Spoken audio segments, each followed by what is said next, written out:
পিঠা তো অনেকেই খেয়েছেন। এরকম পিঠা খেয়েছেন কখনো? এই পিঠাটা তৈরি করা যত সহজ, খেতে তার থেকেও বেশি মজাদার। তৈরি করার তেমন কোনো ঝামেলাই নেই। একসাথে অনেকগুলা পিঠা তৈরি করে সারা বছরের জন্য সংরক্ষণও করা যাবে। দেরি না করে চলে যাচ্ছি মূল রেসিপিটিতে। এই পিঠাটি সহজ পদ্ধতিতে তৈরি করে দেখার জন্য ভিডিওটি স্কিপ না করে আমার সাথেই থাকুন। প্রথমেই এইখানে আমি নিয়ে নিলাম একটা ডিশ, আর এই ডিশের ভিতরে এখন আমি সিদ্ধ চাউলের গুঁড়া নিয়ে নিচ্ছি। এরকম একটা গোল চামচের 3 চামচ। তবে আপনারা চাইলে এখানে সিদ্ধ চাউলের পরিবর্তে আতপ চাউলের গুঁড়াও নিতে পারেন। এখন দিয়ে দিলাম 1 চা চামচ লবণ। এখন আমি কুসুমের থেকেও বেশি গরম পানি দিয়ে আস্তে আস্তে ডোটাকে তৈরি করে নিচ্ছি। একেবারে পানিটা দিব না, অল্প অল্প করে পানি মিশিয়ে নিয়ে তারপরে কিন্তু ডোটাকে তৈরি করব। যখনই এরকম হয়ে আসবে তখন আমি ভালোভাবে হাত দিয়ে মথে নেব। এভাবে মথে নিয়ে চাউলের গুঁড়া দিয়ে পিঠাটা তৈরি করলে পিঠাটা কিন্তু তৈরি করা অনেক বেশি সহজ হয়ে যায়। বেশ কিছুক্ষণ মথে নিতে হবে, 3 থেকে 4 মিনিট ধরে। যদি তারপরও আপনাদের কাছে দানা দানা থেকে যায় তাহলে একটা চালনির সাহায্যে ছিলে নিতে পারেন।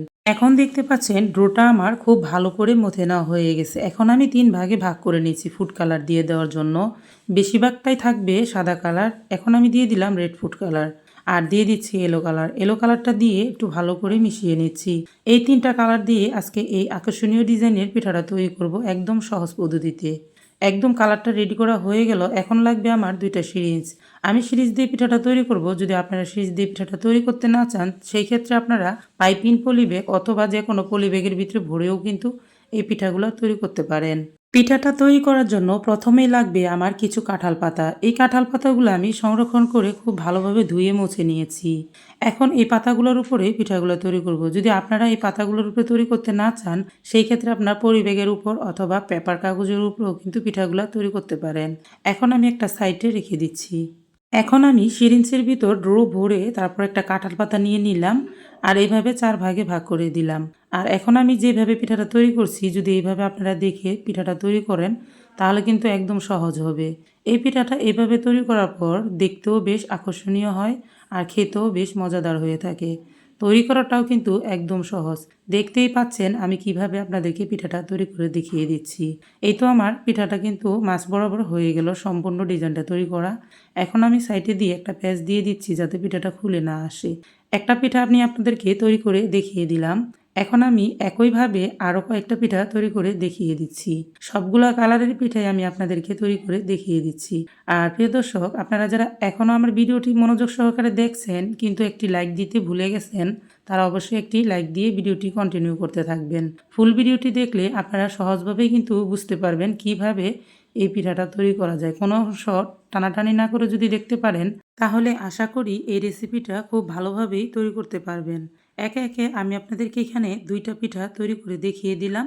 এখন আমি আরও 2টা পিঠা আপনাদেরকে তৈরি করে দেখিয়ে দিচ্ছি। প্রিয় দর্শক, এই পিঠাটি এবং পিঠাটির ডিজাইন বা তৈরি করা যদি আপনাদের কাছে সহজ মনে হয় তাহলে কিন্তু একবার হলেও ট্রাই করতে পারেন। পিঠাগুলা তৈরি করতে করতে আপনাদেরকে বলে দিই, যারা আজকে প্রথম আমার এই চ্যানেলটিতে ভিজিট করেছেন তারা অবশ্যই চ্যানেলটিকে একটি লাইক দিয়ে সাবস্ক্রাইব করে রাখবেন। তাহলে আমার এই নতুন নতুন ভিডিওগুলো কিন্তু খুঁজে পেতে খুবই সহজ হবে। আর পাশে থাকা নোটিফিকেশন বেল বাটনটি যদি অন করে দেন তাহলে সবার আগে আপনার কাছে পৌঁছে যাবে আমার এই রেসিপিগুলো। এটা তো সবাই অনেকভাবেই অনেক রকম করেই তৈরি করে, কিন্তু এরকম সহজ পদ্ধতিতে কখনো পিঠা তৈরি করা হয়েছে কি না এটা আপনারা অবশ্যই আমাকে কমেন্ট বক্সে কমেন্ট করে জানাবেন। আপনাদের যদি সিরিজ দিয়ে পিঠাটা তৈরি করতে কষ্ট মনে হয় তাহলে কিন্তু সহজ পদ্ধতিতে পলিব্যাগ দিয়েও তৈরি করতে পারেন। আর সেই ভিডিওটি যদি দেখতে চান তাহলে আপনারা আমার চ্যানেলটিতে ঢুকে পপুলারে ঢুকে তারপরে ভাইরাল একটা ভিডিও আছে সিরিজ ছাড়া সিরিজ পিঠা, তাহলে কিন্তু সেই ভিডিওটি দেখেও আপনারা তৈরি করতে পারেন খুব সহজভাবে।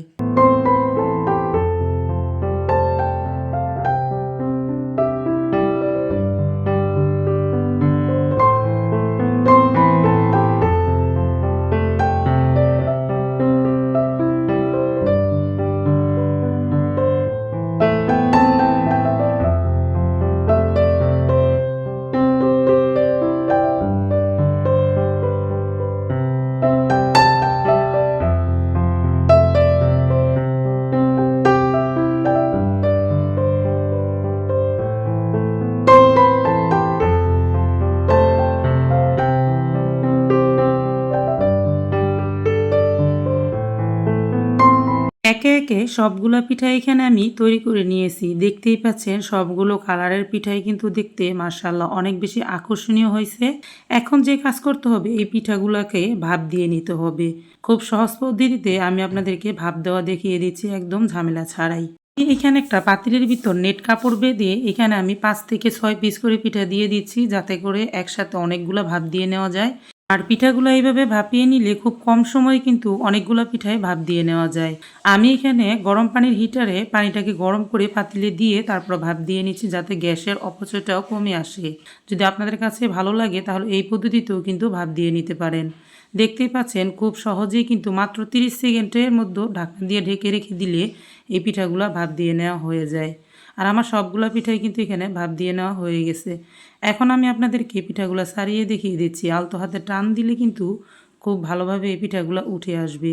আর শুকানোর তো তেমন কোনো ঝামেলাই নেই, খুব তাড়াতাড়ি এই পিঠাগুলো পাতলা হওয়ার কারণে শুকিয়ে যায়। দেখতেই পাচ্ছেন এখানে আমি আপনাদেরকে কয়েকটা পিঠা খুলে দেখিয়ে দিলাম। এখন একই নিয়মে কিন্তু সবগুলা পিঠাই আমি এখানে খুলে নিচ্ছি।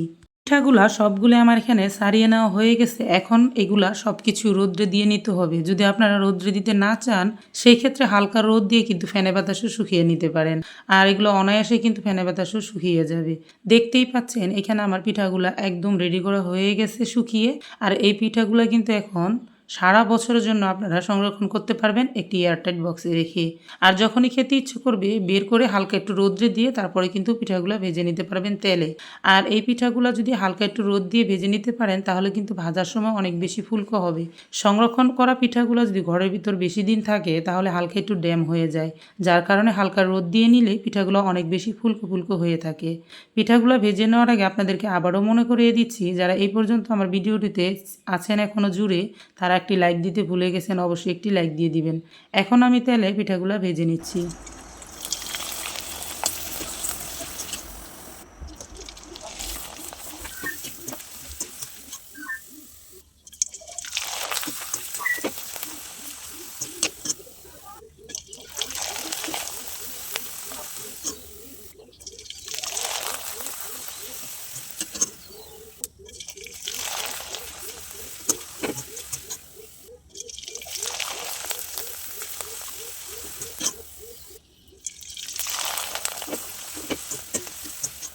পিঠাগুলো কিন্তু আমার একদম ভেজে নেওয়া হয়ে গেছে, রেডি। এখন কিন্তু এই পিঠাগুলো আপনারা অতিথি আপ্যায়ন অথবা বিয়ের ডালাতে কিংবা আপনারা বিকেলের নাস্তায়ও খেতে পারেন খুব সহজ পদ্ধতিতে। যদি নতুন কোনো অতিথিকে আপ্যায়ন করতে চান তাহলে এই ডিজাইনের পিঠাটা আপনার জন্য একদম বেস্ট একটা পিঠা।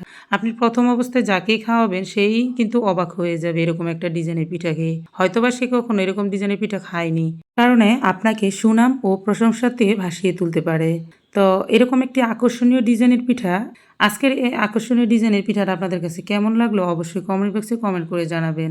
এখন পিঠাগুলোর উপরে আমি আগে থেকে কিছুটা গুড়ের শিরা করে রেখেছিলাম, সেটাই দিয়ে দিলাম। তবে আপনারা গরম গরম পিঠাগুলোতে কিন্তু চিনি ছিটিয়ে দিয়ে অথবা এমনিতেও খেতে পারেন। যারা একেবারে মিষ্টি পছন্দ করেন না তারা চাইলে কিন্তু এমনিতেও খেতে পারেন। আজকের এই রেসিপিটি যদি আপনাদের কোনো অংশ একটুও ভালো লেগে থাকে তাহলে ভিডিওটিতে একটি লাইক দিয়ে দিবেন। বেশি ভালো লাগলে চ্যানেলটিকে সাবস্ক্রাইব করে রাখবেন। নতুন নতুন ভিডিও পাওয়ার জন্য অবশ্যই বেল বাটনটি অন করে দিবেন।